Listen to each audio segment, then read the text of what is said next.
Bom dia, Marcos. Bom dia a todos os ouvintes da 95. Semana passada, o ouvinte disse: Isabela, fala aí sobre a diabetes infantil. E aí, quem pode falar sobre isso? O diabetes, ele vem acometendo muitas pessoas, né? Então, eu ando muito assustada com esse alto índice de diabetes, principalmente em crianças, né? Algumas pessoas podem não compreender, podem até ter uma criança com diabetes já instalado ou já um pré-diabetes e não saber, né? Então, assim, hoje eu venho mais como um alerta, falar um pouquinho mais como um alerta sobre o diabetes infantil e como a gente pode estar auxiliando a criança em relação à alimentação, né? A semana passada até uma pessoa ligou, um ouvinte, e falou assim: a pergunta para a médica, eu só queria deixar, gente, bem claro, eu trato da alimentação, tá? Eu sou nutricionista, porque muitas vezes são tantas especialidades, né, que as pessoas atrapalham. Quem tá de jaleco branco é médico, e na verdade não, eu não modifico, não faço diagnóstico, não modifico medicação, não prescrevo, né, só parte fitoterápica, nutracêuticos, minerais, vitaminas, enfim, tá bom? Só para deixar claro mesmo. Então, vamos lá, Marcos. A primeira coisa que eu queria que as pessoas entendessem é quando se diagnostica um diabetes infantil, geralmente em crianças é mais o diabetes tipo 1, que a gente chama, que são aquelas que precisam de insulina para controlar essa glicose no sangue. Para quem não sabe, né, a glicose é o açúcar, né? A glicose é o açúcar e ela está na forma, né? Essa glicose no sangue, está circulando lá no sangue e é uma fonte de energia para todos os nossos tecidos e nossos órgãos. E o que é que acontece? A insulina é o hormônio que vai regular essa glicose. Então, a insulina é a chavinha, né, para abrir a porta e a glicose entrar. Então, assim, geralmente na infância, quando se diagnostica diabetes, a mais comum de se encontrar é o diabetes tipo 1, que necessita de insulina, porque a criança não vai produzir, né? Aconteceu algum problema com o pâncreas e destruiu suas células e ela não vai produzir essa insulina. E quando está maiorzinho, na adolescência, a gente pode encontrar já também um diabetes tipo 2, que ou é a baixa da produção da insulina ou, né, por maus hábitos alimentares, enfim, se encontra, ou até por uma obesidade, uma resistência a essa insulina, né? É como se a fechadura não reconhecesse a chave, né? Que é essa insulina. Então, gente, como é que a gente poderia? Na nutrição, a gente tem alguns manejos para estar fazendo, né? Orientando essa alimentação, principalmente quando se trata de diabetes que depende de insulina, crianças que dependem de insulina. E assim, é um pouco complicado porque a gente tem que estar fazendo esse controle da glicose no sangue. Geralmente a gente faz por aquele exame que faz no dedinho, né? Que a gente chama de glicemia capilar. Então, assim, a gente tem que regular a atividade física, né? Se a criança fez uma atividade física, a gente tem que observar como é que está essa glicose. E em relação à alimentação, alguns pontos são bem interessantes que eu queria tratar aqui. A família, em primeiro lugar. Não adianta você orientar uma alimentação para uma criança, né? Quando a família não segue, quando a família não ajuda, né? Quando em casa a mãe na feira compra biscoitos recheados, compra chocolate e a mãe compra esses diversos alimentos que contêm uma grande quantidade de açúcar. Então ela já não vai estar ajudando a criança, né? A criança ainda não tem o discernimento de compreender porque o pai pode e ela não pode, né? Então nós somos os exemplos para os nossos filhos, tá? Eles seguem muito os nossos exemplos. Então nós temos que orientar fazendo aquilo correto. Tá bom? Não adianta eu dizer apenas e não seguir também. Um segundo ponto é a escola.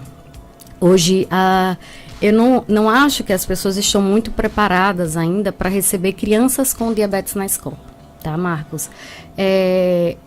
São festinhas muitas vezes que acontecem na escola, muitas vezes as mães não compreendem que aquela criança pode já ter um pré-diabetes, então assim, são doces, são pirulitos, você chega a estar a criança com um pirulito na boca, um coleguinha deu, então assim, primeiro pergunta para os pais, né, eu posso oferecer esse tipo de alimento à sua criança? Muitas vezes a criança não tem o hábito, né, de comer esse tipo de alimento e acaba conhecendo na escola.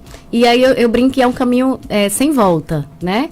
Muitas vezes, porque a partir do momento que você oferecer esse doce pela primeira vez, o nosso paladar, ele tende muito a puxar para o doce.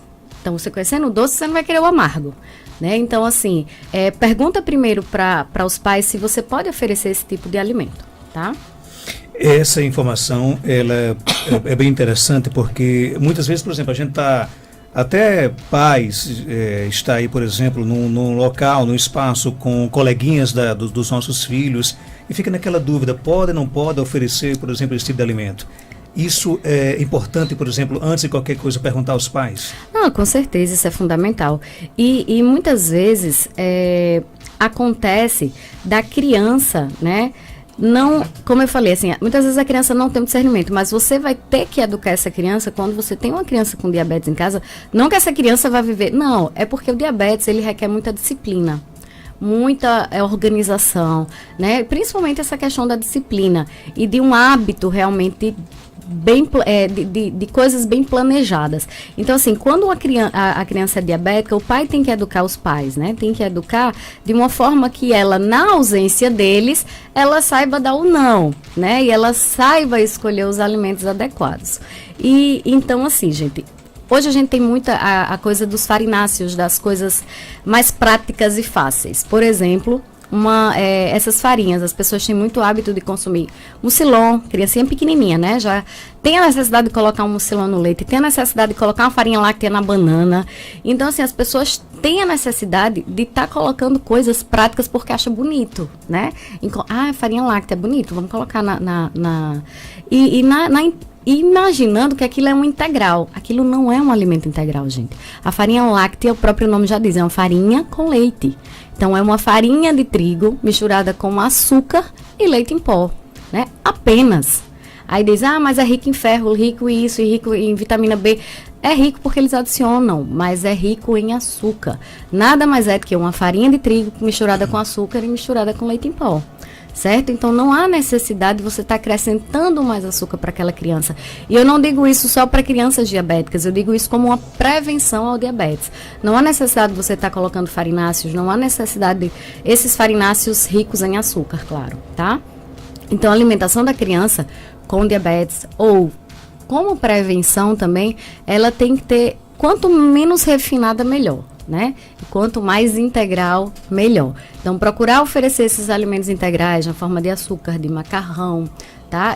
Procurar sempre para os integrais, tá bom? Que é uma forma de você também estar prevenindo, não só para crianças diabéticas. Agora, antes de privar, por exemplo, a criança de qualquer alimentação, o ideal é procurar um nutricionista. Também, porque principalmente em casos onde a criança usa insulina, porque fica muito instável. A princípio, quando se tem um diagnóstico de diabetes em uma criança, a família se desespera, né? Cria primeiro um desespero, né? O que é que eu vou dar? Minha criança não vai poder comer. E é muito complicado porque a gente já vem de um hábito onde a criança consome muito açúcar, né? Então, assim, fica muito complicado para os pais. E quando se trata de uso de insulina, aí é que complica, Marcos. Por quê? Você retira o doce, vai retirando muita coisa e até a gente, no caso, o profissional responsável, o médico, o pediatra que orientou essa insulina, né? Até ele achar a dosagem adequada é muito complicado. Então, você tem que regular, ficar observando naquela glicemiazinha capilar, se a glicose está muito baixa, porque a gente tem que prevenir tanto a baixa rápida dessa glicose, como o aumento rápido também, certo? Então, assim, sempre oferecer as refeições principais, café da manhã, almoço e jantar, e os lanches, tá? Agora, quando eu digo lanches, são lanches pequenos, já para evitar também essa hiperglicemia, tá? E também os pais serem orientados quando tiver sintomas de hipoglicemia, que essa glicose cai rapidamente, ou por uma atividade física muito exaustiva na criança, ou também porque ela pulou uma refeição, por exemplo, tomou café da manhã, fez a insulina, né? E aí vai brinca e esquece de comer. E aí acaba que tem uma hipoglicemia. Tremor, suor, aquele que chamam suor frio, né? Ela fala, tô fria, tô gelada, com suor. Então a gente também tem que saber, os pais têm que saber identificar esses sintomas para repor a glicose nesse momento. Agora, é importante que a criança saiba, por exemplo, por que ela não pode estar comendo aquele Não, alimento? Isso é fundamental, né? Até para a sequência do tratamento. Porque, assim, ela vai fazer tratamento para o resto da vida, né? Isso é fato. Não que a criança não vá poder viver, ela vai ser uma criança... Não, a criança vai viver Normalmente, apenas com esse controle. E ela precisa saber para que na ausência dos pais ela faça boas escolhas, tá? Ela saiba dizer um não, por que não pode comer aquele alimento, porque a gente sabe, o diabetes ele não vai causar imediatamente, né? Por exemplo, algumas consequências. As consequências, elas são a longo prazo, muitas vezes. Por exemplo, ela pode causar deficiências em alguns órgãos, por exemplo, uma retinopatia diabética, ela direciona muito para o sistema nervoso, para os olhos, para os rins, né? Causa falência nos rins, mas isso a longo prazo não tratado, né? Um diabetes controlado, ele não vai vir a trazer isso. Agora, por exemplo, eu sei que isso varia de caso para caso, mas o que é que não pode faltar na alimentação de uma criança diabética? Pronto. Uma coisa que eu queria, uma palavra que eu queria que vocês colocassem na cabeça é equilíbrio, tá? O diabetes, ele é equilíbrio. Equilíbrio é a palavra-chave. Você tem que ter, mais ou menos, não de tudo, né? Mas você tem que ter um equilíbrio na alimentação e tirar da cabeça que um alimento isolado, ele vai curar esse diabetes. Não existe um alimento que vai curar, não existe um alimento que seja milagroso, ou que ele vai causar esse diabetes, ou que ele vai curar, tá? A gente vê muito na mídia, principalmente na internet, essas coisas de, tal alimento ele vai curar o diabetes. Não, ele não vai curar o diabetes. Mas a gente usa estratégias, né, na alimentação para que exista esse controle da glicose, né? Por exemplo, hoje em dia a gente sabe que a canela, ela tem 2 substâncias bem interessantes para controlar esses níveis de glicemia. Por exemplo, evitar que ela suba demais. Não, ela não vai curar o diabetes, tá? Mas é uma estratégia que a gente usa na alimentação também para controle dessa glicose, tá? Então, o que é que não pode faltar? Não pode faltar o básico, né? A gente tem que ter as vitaminas e os minerais através das frutas. Isabelle, tem frutas que ela sobe mais? Só para vocês entenderem, a gente usa 2 nomenclaturas, que é carga glicêmica e índice glicêmico. Um é a qualidade desse açúcar que a gente dá, dessa massa que a gente dá, por exemplo, e o outro é a velocidade com que a gente ingere e chega ao sangue. Tem algumas frutas que elas chegam mais rápido, esse açúcar, outras não, como todos os alimentos. Por exemplo, se a gente come um chocolate, dá um chocolate a uma criança, ela vai ter uma carga glicêmica muito alta e uma velocidade muito rápida de chegar ao sangue. Então, isso pode ser consumido? Não. Né? Então, assim, se a gente oferece uma fruta, muita gente tem muito medo de comer banana. Mas a banana, quando você oferece a essa criança a banana com a casca amarelinha, sem a casca tá ficando preta, né? Quanto mais preta fica a casca, mais açúcar ela tá transformando. A fibra vai se transformando em açúcar. Então, quando a casca tá bem amarelinha, é o ponto ideal de oferecer essa fruta. Tá? Eu sei que é difícil para os pais dizer um não à criança, né? É muito difícil. Como existe uma forma, por exemplo, de você até, eu não diria mascarar, mas aliviar um pouquinho esse estresse em dizer um não à criança na hora que quer um alimento, por exemplo? Marcos, antes de chegar a esse ponto, eu só vou dizer assim, a primeira coisa que a gente tem que fazer, as mamães de bebês, por exemplo, é não oferecer a primeira vez, né? É você não fazer com que ela conheça muito cedo esse sabor doce, né? Oferecer refrigerante a primeira vez vai ser um caminho sem volta, porque ela vai querer a segunda vez. Oferecer açúcar muito cedo, ela vai mascarar, sempre vai querer estar mascarando o sabor das coisas. Por quê? Café é amargo, café não é doce, café é amargo, então a gente tem que tomar o café amargo, né? Existem as frutas amargas, as frutas azedas, né? Então a gente tem que tomar, são os sabores deles, esse é que a gente tem que se adaptar, mas a gente sempre vem mascarando, nossas gerações anteriores vem nos mascarando esse tipo de sabores, né? Não, mas isso é ruim, ele não vai gostar, vamos adoçar, sempre adoça, que é um erro absurdo, né? Então assim, antes de qualquer coisa é não oferecer. E a segunda coisa, quando você diz assim, tem como dar um não à criança? Sim, tem como dar uma criança. Isso até é uma parte da educação da criança, né? Você impor o limite e saber até onde ela pode ir. E outra coisa, e eu vou voltar para os pais, a responsabilidade também. É você fazer com que a criança entenda que você é o exemplo. Tá? Então, assim, você sentar na mesa, colocar um refrigerante, tomar um refrigerante e dizer à criança, não, você não pode, a criança não vai entender, porque ela não pode e você não pode. E você pode. Se eu posso, né? A criança vai achar que pode, Exatamente. Né? Então, assim, procurar sempre estar oferecendo as frutas, de preferência com casca, né? Preferir frutas no lugar do suco, porque o suco, ele vai concentrar mais o açúcar. né? Não que a gente vai adicionar o açúcar, não, mas, por exemplo, você vai dar uma laranja a uma criança, você vai estar dando a laranja com as fibras, né? Aquela partezinha branquinha, são as fibras da fruta, né? Que vai fazer com que demore mais esse açúcar a chegar ao sangue, ao contrário do suco. Para você fazer um suco de laranja, você usa 3, 4, 5 laranjas, né? Para um copo. Então, assim, vai concentrar muito açúcar. Não é que ela não possa, ela pode, mas preferir a fruta. Tá? O nosso ouvinte de todos os dias, o empresário Ranieri Fortunato, está aqui perguntando, Isabelle, dê algumas dicas para crianças que não podem tomar leite. No caso, é alergia à proteína do leite ou intolerância à lactose? Deve ser alergia à proteína do leite, né? Quando a criança não pode tomar leite, né? A gente parte para os leites vegetais, certo? É uma ótima opção, ele não vai gerar alergia. E esse, Ranieri, isso é uma coisa bem importante você estar tocando, porque da mesma forma que eu falei que hoje em dia nós não temos profissionais na escola preparados para receber criança com diabetes, muito menos preparados para receber crianças com alergia ao leite, tá? De vaca. Por quê? Alergia é uma coisa muito séria. Certo? A alergia, a gente pode dar edema de glote, pode levar à morte, né? Caso você tenha um contato com um alimento que lhe é alérgeno. Então, assim, você vai usar leites vegetais, leite de arroz, leite de amêndoas, leite de castanhas, tá? A gente hoje em dia, graças a Deus, a gente tem uma gama muito grande de alimentos, né, para alérgicos, para crianças alérgicas a leite. Então, sempre substituir esse leite de vaca por esses leites vegetais, é a saída, tá?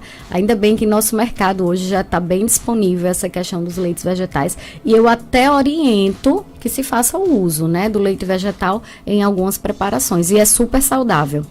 E no caso das escolas, tem que ser orientado a esses professores, que a criança não pode, principalmente em trocas de lanche. A criança adora trocar lanche, né? Eu quero seu danoninho, você me dá. Então, assim, é muito perigoso. Então, tem que sempre orientar crianças diabéticas, crianças com alergia à proteína do leite de vaca. Elas têm que estar etiquetadas, todas a agenda, todo o material escolar, para que não ofereça esse tipo de alimento à criança. Nosso ouvinte pergunta aqui, no caso, uma criança de 8 anos e desde os 6 meses que ela é intolerante à lactose. E aí, no caso da intolerância à lactose, não é alergia, tá? Alergia é algo mais sério. Uma criança que tem alergia à proteína do leite é diferente de uma que tem intolerância à lactose. Hoje, os leites, eles podem conter, né, uma enzimazinha que se chama lactase para eliminar essa lactose do leite e você consumir normal. Ou então você pode estar fazendo consumo do leite e também consumir na forma medicamentosa, né, essa lactase para não ter problemas, porque é a falta, né, no nosso organismo de digerir essa lactose do leite. Aí por isso que não é alergia, tá? Mas ela causa muito incômodo, o abdômen fica distendido, diarreias, né? Então, assim, você partir para os leites sem lactose, produtos sem lactose, tá? E é diferente, você pode consumir o leite, mas sem a lactose. Vou conversar aqui com o marido de Fátima. Fátima, bom dia, você fala de onde? Falo aqui do bairro Castelo Branco. Bom dia, qual a sua pergunta, Fátima? Assim, eu gostaria de saber a respeito de adoçante. Assim, indicado para as pessoas que não podem consumir açúcar. No caso, para você ou para uma criança? É assim, de um modo geral, principalmente para adulto, para mim. Eu estou falando mais em relação a adultos. E aí, Isabela? Olha, adoçante, claro que a gente orienta alguns adoçantes, enfim, mas o que é a questão do adoçante? Adoçante vai naquela historinha que eu disse no começo. Você usa um adoçante para mascarar o gosto do alimento, né? É para você, mais uma vez, estar tentando trazer o doce. E quanto mais adoçante você usa, mais você vai estar acostumando, deixando o seu paladar acostumado para o doce. A gente indica, tem os adoçantes naturais, à base de estévia, né? São os estevosídeos. Estévia, tem o xilitol, tem o eritritol. Eles são mais naturais. Agora, o que é que eu quero chamar a atenção para o xilitol e o eritritol? Eles são, que a gente chama de polióis, e em pessoas que têm um intestino irritável, em pessoas que têm algum problema intestinal, eles vêm causar mais gases, flatulência. E aí a gente também tem que investigar essa parte. tá? A gente tem que observar isso. Mas tem os adoçantes naturais, que esses que eu falei, e também a estévia, né? Como eu falei anteriormente. Então, assim, você pode usar? Pode, mas usem com cautela. E tentem, tem um livro bem bacana que é O Poder do Hábito.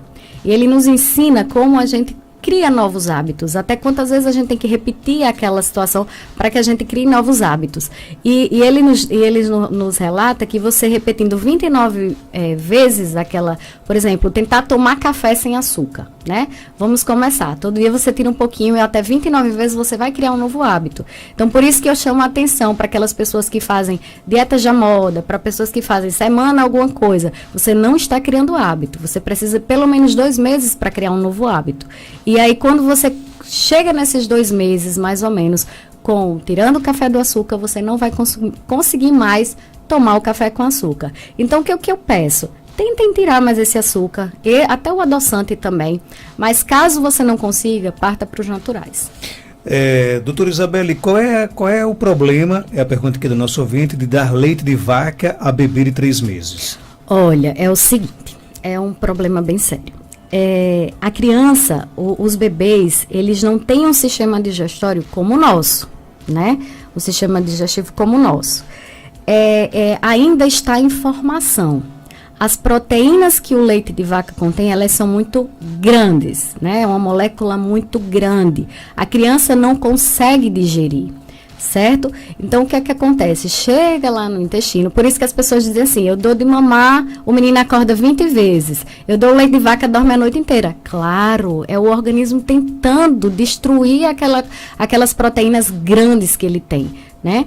E aí chega lá no intestino, o intestino também não está preparado para receber aquilo. E começa a modificar algumas estruturas intestinais que vêm a causar alergia, com certeza, tá? Não só alergia, mas ela vai causar muitos outros problemas às crianças, trazem rinites, trazem problemas de pele, trazem muitas coisas, né? Então, o que não pode é porque o organismo da criança ele não está preparado para receber esse tipo de leite. São proteínas grandes demais para ela digerir, tá certo? Não é adaptado para crianças menores.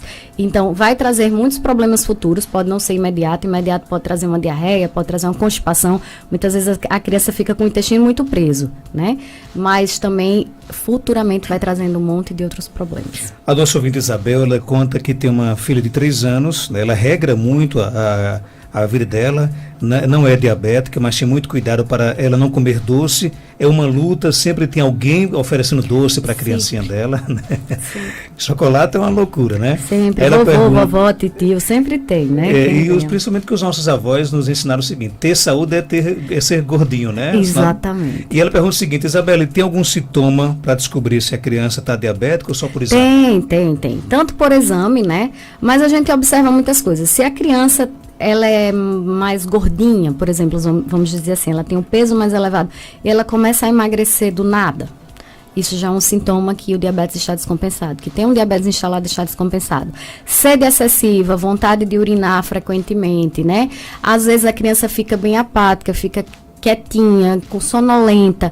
Então, são alguns desses sintomas que a gente pode observar no diabetes. E um hálito cheirando a acetona. Quando a glicose está muito elevada, as pessoas ficam com hálito cheirando a acetona. Não sei se alguém aqui já sentiu, mas é bem característico mesmo. Quando a glicose está alta, aí fica com cheiro de acetona. O hálito, né, da pessoa. Outra pergunta aqui, a Janaína pergunta, diz que a filha dela, Camille, gosta muito de suco, né? Ela coloca o açúcar demerara, é isso? Pronto. E ela quer saber se pode usar esse açúcar. Gente, açúcar é açúcar em todo lugar do mundo e é o mesmo açúcar, tá? Açúcar mascavo, açúcar demerara, açúcar refinado, tudo isso é açúcar. Tá? Você vai colocar, o que é a diferença, Isabelle? É o refinamento, né? O açúcar mascavo é um açúcar mais puro, vamos dizer assim, mais grosseiro, e aí ele começa a refinar, para trazer aquele branqueamento que é o açúcar bonitinho que a gente acha, né? E aí vem o demerara, logo em seguida tira um pouquinho dos nutrientes, vira demerara, e aí começa a refinar e a branquear, que vai piorando mais ainda a situação. tá? Não vamos dizer que é o melhor, é o menos ruim, né? Mas, assim, o que orienta é realmente tentar diminuir essa quantidade de açúcar. Demerara, para quem é diabético, aí diz, eu pego muito paciente dizendo assim, Isabelle, não, mas eu sou diabético, mas eu uso açúcar mascavo, é açúcar. Mel de agave é açúcar, rapadura é açúcar, tudo isso é açúcar, tá? E a criança que só quer o leite de soja, e aí? Aí é o seguinte, o leite de soja é um leite vegetal, certo? É um leite bem interessante para se estar usando. Agora a gente tem que ter o cuidado porque a soja, ela imita um hormônio nosso, feminino, tá? Então aí a gente tem que ver a quantidade de uso, a gente tem que ter um controle realmente, se principalmente também for menino, né? Então a gente tem que realmente ter um controle da quantidade de uso desse leite de soja. Não que não possa usar, claro que não. Mas aí você também pode mesclar com outros tipos de leite vegetal. Ok, tem uma pergunta aqui, o nosso vídeo diz que todos os dias come 2 ovos no café da manhã. Ele quer saber se ele pode ter colesterol por causa disso. Ah, deixa eu falar uma coisa para vocês. O colesterol, ele existe nos alimentos de origem animal, né? Na origem vegetal, ele não vai existir. Mas, o que é que acontece? Tem vários estudos que confirmam, assim, que afirmam, na verdade, que o colesterol presente nos alimentos, por exemplo, como na gema do ovo, ele não vai influenciar no nosso colesterol sanguíneo, tá? São estudos comprovados, enfim. O que é que vai influenciar no seu colesterol sanguíneo? São as frituras, aqueles óleos que eu sempre falo nos outros programas, aqueles óleos que a gente frita, que satura, óleos vegetais, né? Quando a gente frita, vai saturar esse óleo, e sim, esses óleos, eles vão influenciar muito no nosso colesterol sanguíneo, tá? Então, o do ovo, da gema do ovo, não vai influenciar, não, tá certo? Ele pode comer tranquilamente. Melhor cozido ou frito? Cozido, porque aí o frito já vai entrar a manteiga, que aí é o que vai influenciar no colesterol, né? Ok, então, gente, você que gosta de comer muito ovo, melhor cozido, né? Isabelle, também aparecem sintomas de diabetes na pele? Ter pele seca, por exemplo? Às vezes sim, mas essa questão da pele, ela vai muito para outras patologias, né? A gente já vai investigar, pensa já no hipotireoidismo, e aí a gente já vai investigando outras coisas. A pele também sofre muita influência intestinal, né? Algumas disfunções intestinais, quando você...